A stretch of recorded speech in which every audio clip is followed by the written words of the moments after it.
We arrived at the condominium. One night for 4 to 6 pops cost about Philippine peso 3,500 at Mactan Condo Rentals. Visit their FB page for more info. I'll put the link below. The check-in time is 2 p.m. Checkout time is 12 noon. Wow, looks so cozy and aesthetically beautiful. They have all amenities. A kitchen and washer room.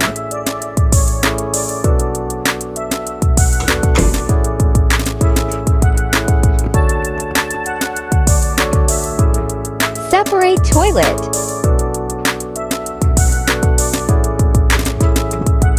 And a bathtub.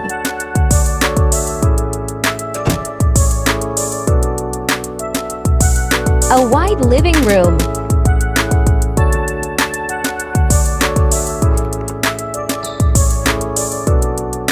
A big room and extra beds. A cool view and balcony.